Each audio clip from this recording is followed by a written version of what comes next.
15 524 participants ont parcouru 342 323 km, soit 71 000 de plus que l'édition précédente. Ces coureurs au grand cœur ont permis de récolter 393 671 euros, car pour cette édition anniversaire, 1,15 € a été reversé pour chaque kilomètre parcouru. Un montant qui permettra de financer des projets en faveur d'enfants malades ou défavorisés grâce à la solidarité. L'Anno Finish Line, un événement unique en son genre. Pour moi, du coup, l'âme de l'Anno Finish Line, c'est vraiment de réunir un maximum de personnes autour d'une cause. Donc pour les enfants, pour aider les enfants partout dans le monde. Et vraiment, c'est la solidarité qui se crée autour de cet événement. Quand on vient courir ou marcher, tout le monde est sympa, tout le monde est uni. Donc c'est vraiment le côté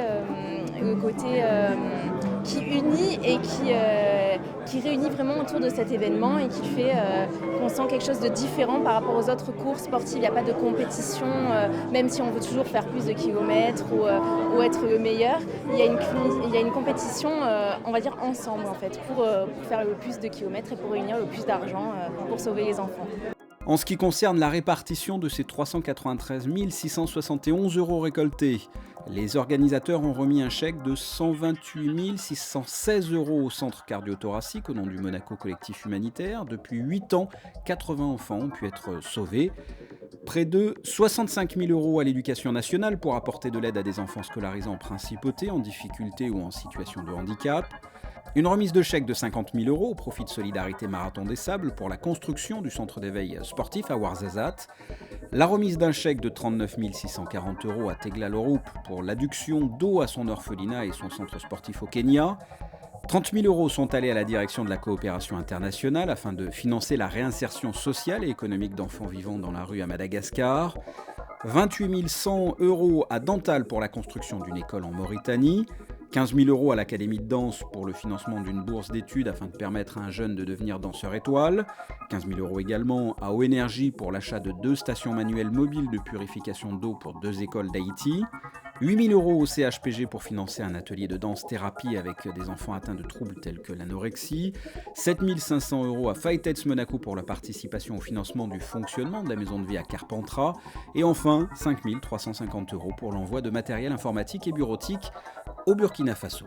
C'est vrai que cette année, on a eu beaucoup de propositions de projets, donc c'est vrai qu'on choisit en fonction des gens qu'on connaît et qui sont sur place pour vérifier que la faisabilité des projets, parce qu'on ne veut pas donner de l'argent sans pouvoir suivre ce qui se fait derrière. Là, une soirée comme celle-là, avec les chèques qui sont ici, c'est du concret, ça doit être particulièrement émouvant, j'imagine, pour vous. Ah oui, parce que quand on fait le total de la somme qui va être versée ce soir, près de 400 000 euros, ça fait une belle somme, donc on est très fiers, c'est vrai. Et puis bon, c'est vrai que nous, on a quand même le résultat de tous ces projets.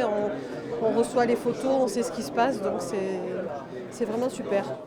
Après la remise des chèques, les organisateurs ont procédé à la remise des prix, des jeunes ou encore par équipe. Mention spéciale par exemple à la famille Rolf. Parents et enfants ont parcouru au total dans la semaine 1100 km. Ou encore Matteo Lopez en poussin avec ses 337 km à lui tout seul.